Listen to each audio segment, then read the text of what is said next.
बिस्मिल्लाहिर्रहमानिर्रहीम। अस्सलाम वालेकुम फ्रेंड्स। CCNA वॉइस के लेक्चर 13 में खुशामदीद। फ्रेंड्स, लास्ट 2 लेक्चर्स में हमने डिस्कस किया था सिस्को IP टेलीफोनी फीचर्स के बारे में, बल्कि लास्ट 3 लेक्चर्स में हमने डिस्कस किया था। एक लेक्चर में हमने थ्योरी को डिस्कस किया था, 2 लेक्चर्स में हमने लैब के साथ परफॉर्म करके देखा था एक एक फ़ीचर को। At the end of last lecture मैंने आपको बताया था कि हमारे पास सिर्फ 2 या 3, मेरे ख्याल 3 या 4 फीचर्स रह गए हैं जो हमने आने वाले लेक्चर्स में डिस्कस करेंगे, क्योंकि उनका ताल्लुक जो था आने वाले लेक्चर्स के साथ था। तो वो फीचर्स अभी तो हम क्योंकि डिस्कस नहीं करेंगे, जिस तरह वो लेक्चर्स आते जाएंगे मैं वो फीचर्स भी आपके साथ डिस्कस करूँगा और मैं आपको बताऊँगा भी कि ये बेसिकली उस लेक्चर्स के पार्ट हैं और वो जो हम डिस्कस कर रहे हैं। लेकिन जो आज का लेक्चर है वो बेसिकली हमारा है थ्योरी पार्ट। और ये जो जो मेरी स्क्रीन है ये आपको आज इसका कलर भी डिफरेंट नज़र आ रहा होगा। इसकी रीज़न भी यही है कि 2 चीज़ें हैं। एक तो ये है कि मैं कलर वाइट देख देख के थोड़ा सा बोर हो गया था, ठीक है। और दूसरा ये है कि जो आज का लेक्चर है वो है थ्योरी बेस्ड, और थ्योरी बेस्ड जो लेक्चर होता है वो एक तो थोड़ा सा खुश्क होता है और मेरे जैसे स्टूडेंट के लिए इतनी ज़्यादा इंटरेस्टेड नहीं होता, या कह लें कि इतनी ज़्यादा इन्वॉल्वमेंट उसके अंदर इतनी नहीं होती। लेकिन जो भी है थ्योरी पार्ट आपको पता ज़रूर होना चाहिए, आपको उसके ऊपर ग्रिप एंड कमांड ज़रूर होनी चाहिए। अगर आप इंटरव्यू के लिए जा रहे हैं, अगर आपने कहीं पे भी डिप्लॉयमेंट करनी है या कुछ भी करना है, क्योंकि जब तक आपकी थ्योरी पे ग्रिप नहीं है तब तक आप बहुत अच्छा प्रैक्टिकल परफॉर्म नहीं कर सकते। तो जो बेसिक्स थ्योरी की हैं वो कुछ मैंने आपसे पहले ही डिस्कस कर ली थी शुरू के लेक्चर्स में, कुछ मैंने वहाँ पे नहीं डिस्कस की थी। हालांकि कुछ चीज़ें मैं वहाँ पे डिस्कस कर सकता था अगर मैं कोर्स कंटेंट्स को फॉलो करता, या जो बाकी टीचर्स प्रॉपरली जो पैटर्न फॉलो कर रहे हैं उनको फॉलो करता, तो मैं वहाँ पे कुछ चीज़ें डिस्कस कर सकता था, जिसमें सिग्नलिंग है और बहुत सारी चीज़ें हैं जो भी मैं आपसे डिस्कस करूँगा। वहाँ पे मैंने वो इसलिए डिस्कस नहीं किए थे क्योंकि वहाँ पे वो आप लोगों के लिए प्री मेच्योर हो जाता, आप लोगों के लिए थोड़ा सा मुश्किल हो जाता है वहाँ पे उसको अंडरस्टैंड करना, क्योंकि शुरू में जो स्टूडेंट होता है उसकी एक नेचर होती है कि वो थोड़ी सी हैंडी फीचर्स को ज़्यादा पसंद करता है। उसके लिए आसान जो चीज़ें समझ आने वाली होती हैं, जिन चीज़ों को देख सकता है, परफॉर्म कर सकता है, वो उसके लिए ज़्यादा अच्छी रहती हैं और उसके लिए उनको समझना भी आसान होता है। तो वो फीचर्स जो वो थ्योरी का पार्ट जो थोड़ा सा मुश्किल कह सकते हैं आप, या फिर आप इस तरह कह सकते हैं कि जो आपको थोड़ा सा लेट जाके समझ आएगा, उसको इसीलिए मैंने बाद में रखा। तो आज का लेक्चर जो है हमारा बेसिकली क्या है, analogue digital signalling and Cisco voice gateway protocols.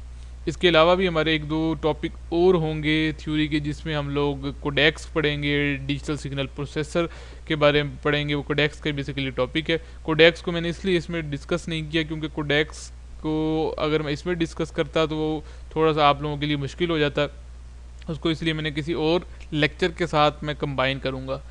वैसे वो भी इसमें डिस्कस हो सकता था, लेकिन आज मैं सिर्फ आपको सिग्नलिंग के, वॉइस गेटवेज के और प्रोटोकॉल्स के बारे में बताऊंगा। तो नेक्स्ट आने वाले लेक्चर इसके ऊपर डिपेंडेंट करेगा।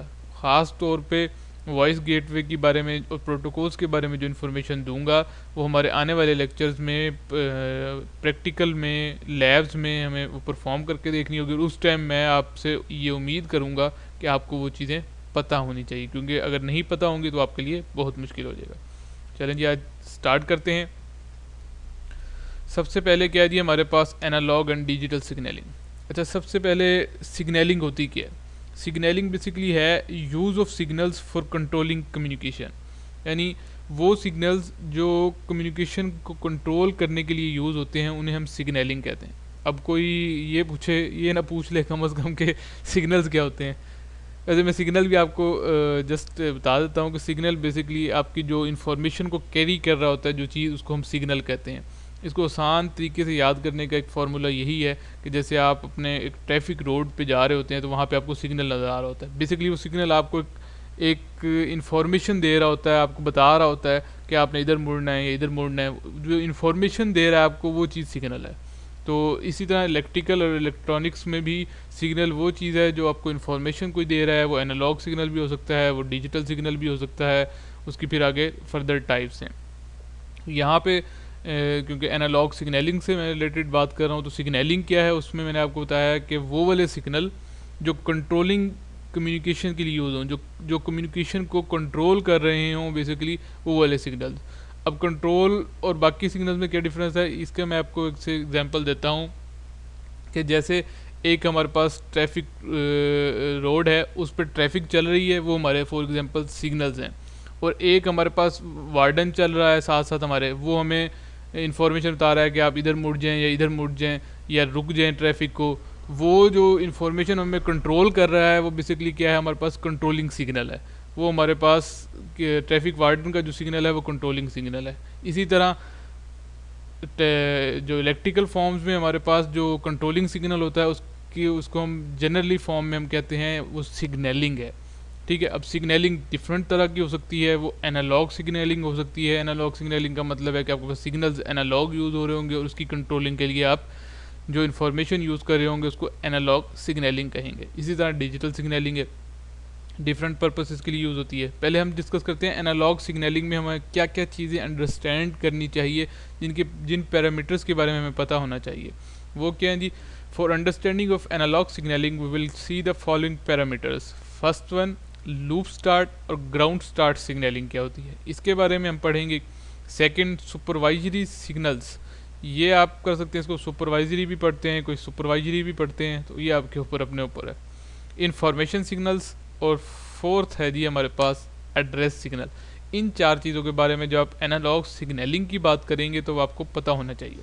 अच्छा, ये मैंने आपको बताया था कि एनालॉग टेलीफोनी और डिजिटल टेलीफोनी ऑब्सोल्यूट तो नहीं हुए, लेकिन पुराने ओल्ड टेक्निक्स हैं, अभी भी चल रहे हैं, आहिस्ता आहिस्ता एब्सोल्यूट होते जा रहे हैं, लोग आईपी की टेलीफोनी की तरफ शिफ्ट होते जा रहे हैं। लेकिन जो आपके ट्रंक लाइंस हैं वो भी इसी तरह एनालॉग थी पहले, फिर डिजिटल आ गई, फिर ट्रंक लाइंस का मतलब है जो पीटीसीएल की या एसटीसी की लाइंस हैं जो हम कंपनी से लेते हैं और अपने सिस्टम में लगाते हैं, वो वाली लाइंस, उनमें भी डिफरेंट थी, एनालॉग था, डिजिटल था, और अब आईपी आ गया, तो वो भी आईपी पे अब शिफ्ट होती जा रही हैं बहुत ज़्यादा।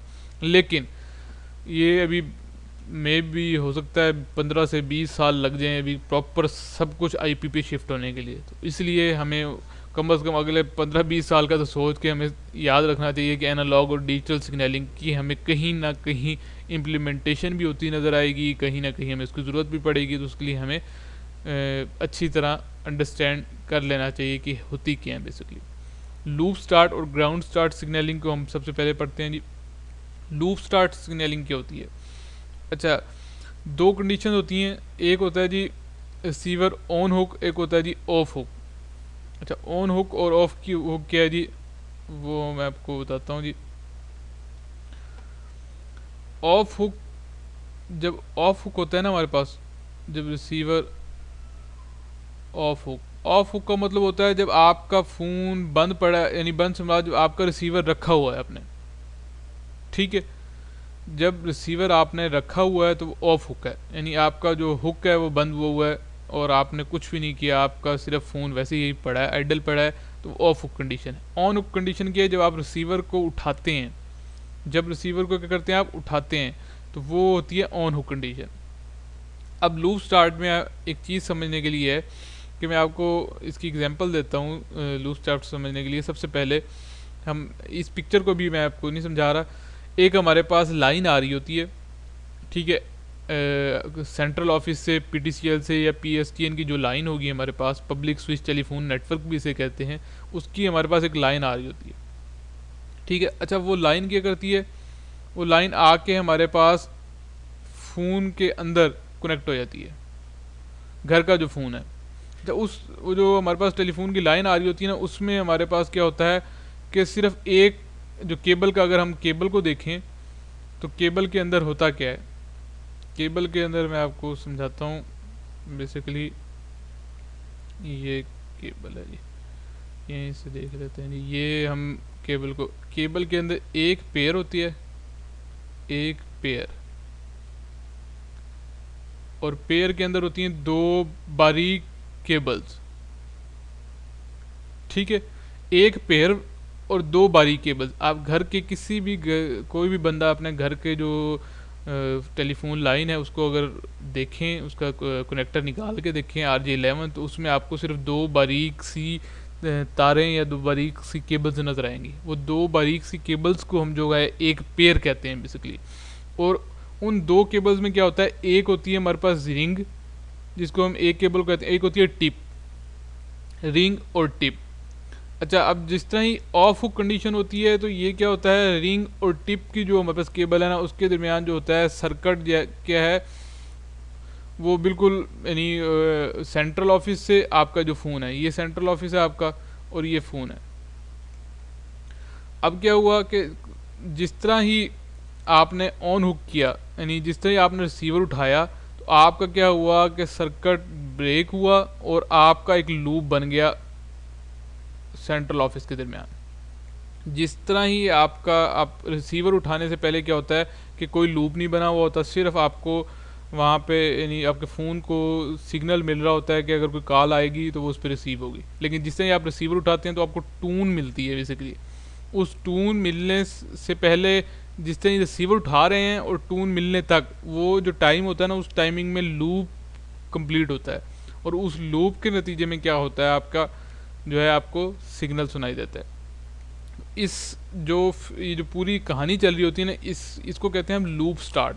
यानी लूप स्टार्ट से मुराद ये है कि आपका क्या होगा कि एक लूप क्रिएट होगा, ठीक है, और वो आपको स्टार्टिंग देगा। लूप स्टार्ट से मुराद देखें दो वर्ड्स हैं, एक लूप है एक स्टार्ट है।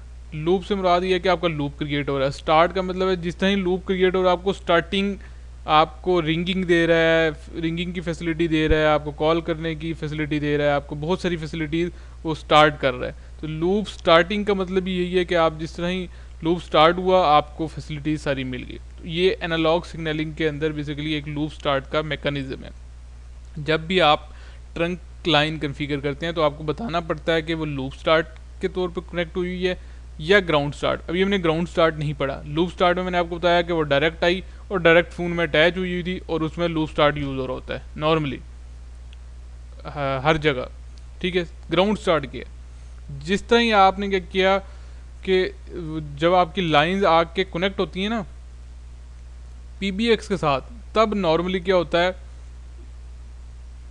तब हम अक्सर ग्राउंड स्टार्ट यूज़ करते हैं।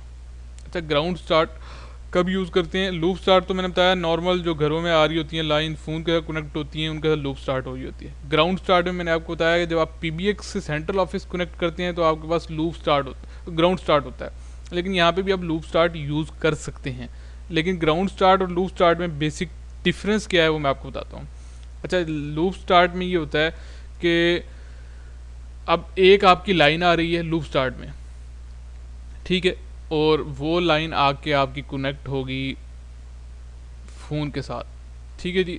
अब क्या हुआ, जिस तरह ही इसने अब एक कंडीशन मैं आपके साथ डिस्कस कर रहा हूँ कि लूप स्टार्ट में प्रॉब्लम क्या है। वो प्रॉब्लम की वजह से हम ग्राउंड स्टार्ट पे शिफ्ट हुए, ग्राउंड स्टार्ट बाद में आया। वो प्रॉब्लम क्या था कि जिस तरह ही इस पे एक कॉल आई, फॉर एग्ज़ाम्पल जब एक कॉल आ रही थी इस लाइन पे, उसी टाइम क्या हुआ कि क्लाइंट ने अपना क्या रिसीवर ऑन कर लिया, यानी रिसीवर उठा लिया। अब एट द सेम टाइम वो रिसीवर उठा के इस लाइन को भी यूज़ करना चाहता है जबकि उस लाइन पे भी कॉल आ रही है। जिस तरह उसने रिसीवर उठाया, सिग्नल इसकी तरफ सेंट्रल ऑफिस की तरफ गए कि भाई इसने रिसीवर उठा लिया है, लूप क्रिएट हो जाए। अब उस टाइम पे क्या हुआ बेसिकली कि एक प्रॉब्लम की कुलैयन क्रिएट हो गई कि कॉल भी आ रही थी और आगे से रिसीवर की इंफॉर्मेशन भी आ गई कि भाई ये बंदा कॉल करना चाह रहा है। तो वो जो कुलैयन क्रिएट हुई उस फिनोमिना को कहते हैं ग्लेयर, कि इसमें ग्लेयर का प्रॉब्लम आ जाता है, ठीक है। यानी कुलैयन क्रिएट हो जाती है जब एक टाइम पे कॉल भी आ रही होती है और बंदा कॉल भी करना चाहता है, तो सम टाइम इसमें कुलैयन क्रिएट हो जाती है, ना कॉल आ सकती है और ना बंदे की कॉल जाती है। आपका जो चोक हो जाता है, आपकी कॉल, आपका जो कॉल नहीं बेसिकली आपका जो लाइन है वो चोक हो जाती है, वो यानी हैंग अप हो जाती है। उसको कहते हैं ग्लेयर फिनोमिना। उसको रिड्यूस करने के लिए क्या आया, ग्राउंड स्टार्ट। ग्राउंड स्टार्ट ने कैसे रिड्यूस किया उसकी मैं आपको रीज़न बताता हूँ। अच्छा, ग्राउंड स्टार्ट में अब क्या हुआ, ग्राउंड स्टार्ट में ये आपको समझने की ज़रूरत है। ग्राउंड स्टार्ट में ऑप्शन थी कि जो आपके पास टिप है, यानी दो केबल्स थी ना बेसिकली, एक टिप थी और एक रिंग वाली केबल थी। अच्छा, ग्राउंड स्टार्ट फिनोमिना में क्या हुआ कि टिप वाली केबल को ग्राउंडेड कर दिया, ठीक है, पीबीएक्स वाली साइड पे। फॉर एग्जांपल मैंने कहा जी ये पीबीएक्स है, ठीक है, और ये था जी हमारा सेंट्रल ऑफिस। क्योंकि मैंने बताया पीबीएक्स से सेंट्रल ऑफिस नॉर्मली क्या होता है, ग्राउंड स्टार्ट यूज़ होती है। वैसे मैंने आज तक कभी ग्राउंड स्टार्ट नहीं देखा कहीं पे इम्प्लीमेंट हुआ, क्योंकि इसकी थोड़ी सी इम्प्लीमेंटेशन मुश्किल होती है।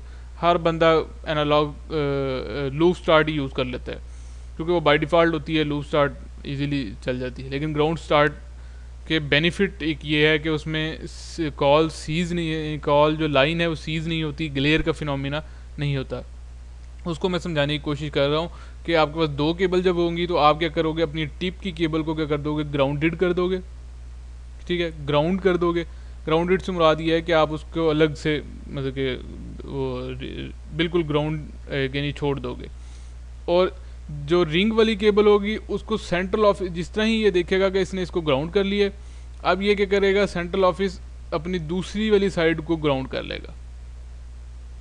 एक साइड की आप ग्राउंड करोगे, जिस तरह ही सिग्नल जाएगा सेंट्रल ऑफिस के पास, सेंट्रल ऑफिस देखेगा कि टिप ग्राउंड हुआ है दूसरी साइड पे, वो क्या करेगा, रिंग को ग्राउंड कर लेगा। अब ग्राउंड करने का फ़ायदा ये हुआ कि देखें जब इसने कॉल मिलानी हुई होगी, इस ग्राउंड को ख़त्म, इस ग्राउंड को ख़त्म करेगा और एक लूप क्रिएट हो जाएगा, ठीक है। इसको पता चल जाएगा बेसिकली सेंट्रल ऑफिस को कि ये कॉल करना चाहता है।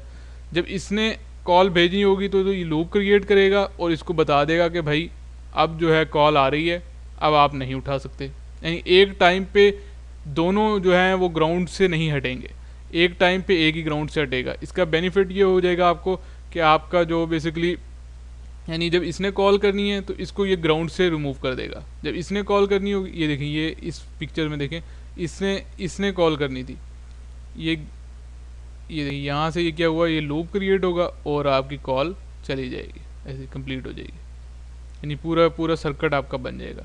बेसिकली ये एक मेथड है ग्राउंड स्टार्ट का। थोड़ा सा ट्रिकी चीज़ है, इसमें आपको परेशान होने की ज़रूरत नहीं है, सिर्फ दो चीज़ अंडरस्टैंड करें। इंटरव्यू में जो अक्सर पूछी जाती हैं कि एनालॉग सिग्नलिंग में लूप स्टार्ट और ग्राउंड स्टार्ट होता क्या है। लूप स्टार्ट में आपने सबसे पहले सिर्फ यही बताना है कि लूप स्टार्ट के अंदर जो टिप और रिंग की केबल है वो ग्राउंडेड नहीं होती, ठीक है। वो जिस तरह ही आप रिसीवर उठाते हैं वो लूप बनता है और वो आपकी कम्युनिकेशन स्टार्ट हो जाती है, ठीक है जी। ये था लूप स्टार्ट में, और उसका जो प्रॉब्लम है वो ग्लेयर है, वो लाइन सीज हो जाती है। अगर कॉल एक टाइम पे आ भी रही है और आप भी कॉल करना चाह रहे हैं तो लाइन सीज हो जाएगी, कोई भी बंदा उस पर कॉल नहीं कर सकेगा थोड़ी सी देर के लिए, जब तक वो चौक रहेगी या लाइन सीज रहेगी। जबकि ग्राउंड स्टार्ट में क्या हुआ, आप एक साइड को क्या करते हैं, ग्राउंडेड कर देते हैं। सेंट्रल ऑफिस को सेंस करता है कि एक साइड ग्राउंडेड हो गई है, वो भी अपनी एक साइड को ग्राउंड कर देता है दूसरी साइड को, ठीक है। ग्राउंड करने के बाद अब क्या होता है कि अब ग्राउंड की बेस पे कम्युनिकेशन हो रही होती है। जिसने कम्युनिकेशन करनी होती है वो अपनी साइड पे से ग्राउंड हटा देता है और कम्युनिकेशन स्टार्ट कर देता है। तो ये बेसिकली ग्राउंड स्टार्ट का फिनोमिना है। मुझे भी बड़ी अरसे बाद ही जाके समझ आई थी, उम्मीद है कि आपको समझ आ गई। अगर नहीं समझ आई तो आप गूगल पे सर्च मारें, बहुत सारी चीज़ें मिलेंगी, लेकिन आपको वहाँ से इतनी आसान उसमें फिर भी समझ नहीं आएगी जितनी मैंने कोशिश की है कि मैं इसको आसान करके आपको समझाऊँ। सेकंड हमने पढ़ा था जी सुपरवाइजरी सिग्नल्स। ये क्या होते हैं जी, use to send the following signal over an analog line. Analog line पे आपके पास कौन से सिग्नल्स होते हैं बेसिकली। ऑन हुक मैंने आपको बताया कौन सी कंडीशन होती है, ऑफ हुक कंडीशन मैंने आपको बताई है, और रिंगिंग ऑन हुक तो मैंने आपको बताया जब फ़ोन रखा हुआ होता है, ठीक है। Sorry, off hook, on hook जी। ऑन हुक तो मैंने आपको बताया है कि वही कंडीशन होती है जब रिसीवर क्या होता है, रखा हुआ होता है, और ऑफ हुक मैंने आपको बताया कि जब रिसीवर ऑन होता है। मेरा ख्याल है इसमें आपको कन्फ्यूजन नहीं होगी, और अगर कन्फ्यूजन हो भी तो आपको मैं यहाँ लिख देता हूँ कि जब रिसीवर आपका रखा हुआ होता है तब ऑन हुक कंडीशन होती है, जब रिसीवर ऑन होता है उठता है तो ऑफ हुक कंडीशन होती है। यानी ऑन हुक से मुराद ये है, मैं आपको पीछे स्लाइड्स में भी दिखा दूँ एक दफ़ा ताकि देखिए, when the receiver is on hook the circuit is broken. यही मैंने आपको बताया था कि जब ऑन हुक होते हैं, जब रखा हुआ होता है तो सर्किट ब्रोकन होता है, सर्किट नहीं बना हुआ होता। जिस तरह आप उठाते हैं तो वो लूप क्रिएट हो जाता है, और ऑफ कंडीशन में क्या होता है, वो लूप क्रिएट हो जाता है और सर्किट आपका बन जाता है। ऑन हुक कंडीशन में सर्किट ब्रोकन होता है, ठीक है, इस तरह होता है ब्रोकन। जिस तरह ही आप रिसीवर को उठाएंगे वो क्या करेगा, ऐसे लूप क्रिएट, ऐसे आपका सर्किट कंप्लीट हो जाएगा। तो ऑफ हुक कंडीशन में सर्किट हमेशा क्या होता है, कंप्लीट होता है। यही चीज़ यहाँ पे उसने एक्सप्लेन की है स्लाइड ने, यानी ठीक है। ऑन हुक और ऑन हुक और ऑफ हुक। इसी तरह रिंगिंग कंडीशन क्या है कि जब आपके पास फ़ोन रिंग कर रहा होता है। ये सारी चीज़ें हम नेक्स्ट अभी स्लाइड में भी देखते हैं, ठीक है। Ringing is sent using AC current rather than DC। जब रिंगिंग हो रही होती है तो AC करंट यूज़ हो रहा होता है DC की बजाय। इन्फॉर्मेशन सिग्नल कौन कौन से होते हैं जी, एक तो डायल टून होती है हमारे पास, busy signal, ring back signal, congestion, no such number, receiver off hook. ये सारे जो सिग्नल्स हैं ये इंफॉर्मेशन सिग्नल्स कहलाते हैं। ये देखें जी, ये मैं आपको बता रहा था, जो सारी की सारी बात थी इतनी देर से, इसमें उम्मीद है कि आपको समझ आ जाएगी कि ये आपके पास क्या है, ऑन हुक कंडीशन है जब फ़ोन रखा हुआ है, ठीक है। अब देखें लोकल लूप -48 DC वोल्टेज होता है, DC ओपन सर्किट, ठीक है, नो करंट फ्लो, यानी इसमें क्या है, आपके पास सर्किट जो है ओपन है। इस कंडीशन में क्या होगा, आपके पास सर्किट क्लोज हो जाएगा और आपके पास DC करंट डायल टून, ठीक है, ऑफ कंडीशन में। और जब जिस तरह ही रिंगिंग होगी, यानी आपने यहाँ से कोई नंबर दबाए और वो आगे गया, तो अब क्या होगा कि रिंगिंग की आपके पास कंडीशन जाएगी, रिंगिंग वोल्टेज, इधर आएगा रिंग बैक, यानी उसको रिंग बैक टून भी सुनाई देगी, उधर भी रिंगिंग होगी। तो ये 3 कंडीशन है बेसिकली। ऑन हुक जब रखा हुआ होता है phone, handset on cradle and switch hook open, यानी स्विच हुक आपका ओपन होता है लेकिन आपका फ़ोन रखा हुआ होता है। इसी तरह इसमें फ़ोन आपका क्या होता है, उठाया हुआ होता है आपने, और आपका जो है कम्युनिकेशन यानी स्टार्ट होने वाली होती है, और रिंगिंग में आपकी वैसे ही रिंग हो रही होती है। फोर्थ वन है जी हमारे पास एड्रेस सिग्नल। एड्रेस सिग्नल क्या होता है जी, हमारे पास सिग्नल ने को हमने एड्रेस कैसे करना है, कि वो कैसे जाना है। उसमें 2 तरह की टेक्निक्स यूज़ होती हैं, एक होती है पल्स, एक होती है dual tone multi frequency tone. यानी जब आप कोई नंबर मिलाते हैं ना, तो जो सेंट्रल ऑफिस होता है उसको कैसे पता चलता है आपने कौन सा नंबर मिलाया। उसके लिए एक टेक्निक होती थी पल्स। पल्स में क्या होता था, जब आपके पास पुराने, आपको याद होगा आपके घरों में फ़ोन होंगे जिनमें वो घुमा के नंबर मिलाते थे, ये इस तरह करके, बड़ा मज़ा आता था, हम तो बड़ी देर खेलते रहते थे, हमें नहीं पता था, ठीक है। वो जब हम मिलाते थे, ऐसे घुमाते थे वो बार बार, तो क्या होता था, एक पल्स जनरेट होती थी। उस पल्स की बुनियाद पे क्या होता था कि सेंट्रल ऑफिस जो होता था, जो भी यानी आपकी एक्सचेंज होती थी, उसको पता चलता था कि आपने कौन सा नंबर मिलाया है, ठीक है, उस पल्स की बुनियाद पे। तो ये इसके अंदर वो पल्सिंग मेथड यूज़ होता था। जिस तरह एडवांस हुई टेक्नोलॉजी, फ़ोन एडवांस आना शुरू हो गए, वो इस तरह के आ गए, नंबर्स आना शुरू हो गए। अब क्या हुआ कि अब हर एक नंबर को एक ख़ास फ्रीक्वेंसी दे दी गई, ठीक है। जिस तरह ही वो नंबर प्रेस होता है तो एक ख़ास फ्रीक्वेंसी सेंड होती है सेंट्रल ऑफिस में, एक्सचेंज में, और एक्सचेंज आइडेंटिफाई करता है कि भाई उसने ये नंबर बेसिकली मिलाया है, उसको ये चीज़ उसने यहाँ पे जो है कम्युनिकेशन आगे फॉरवर्ड करनी है। क्योंकि एक्सचेंज होता है वो फ्रीक्वेंसीज़ की डिपेंड कर रहा होता है। इस पल्स में भी फ्रीक्वेंसीज़ जनरेट होती थी, उन फ्रीक्वेंसी की बेस पे वो आगे फॉरवर्ड करता था। इसी तरह ड्यूल टून मल्टी फ्रीक्वेंसी में भी जब नंबर, क्योंकि नंबर तो जो है क्लाइंट साइड है उसके लिए आसानी है, वो तो नंबर दबाएगा, उसको नहीं पता पीछे क्या मैकेनिज़्म हो रहा है। जिस तरह वो नंबर दबाता है उसके पीछे क्या होता है, एक ख़ास जो 5 नंबर है उसके पीछे क्या होता है, ख़ास फ्रीक्वेंसी जनरेट होती है, और वो फ्रीक्वेंसी सेंड होती है, और जिसे ही सेंट्रल ऑफिस में पहुंचती है, सेंट्रल ऑफिस आइडेंटिफाई करता है कि ये फ्रीक्वेंसी है, इसकी बेस पे मैंने आगे क्या कम्युनिकेशन करवानी है। ये बेसिकली क्या है, एनालॉग के अंदर 2 मेथड यूज़ होते हैं, पल्स और ड्यूल टून मल्टी फ्रीक्वेंसी।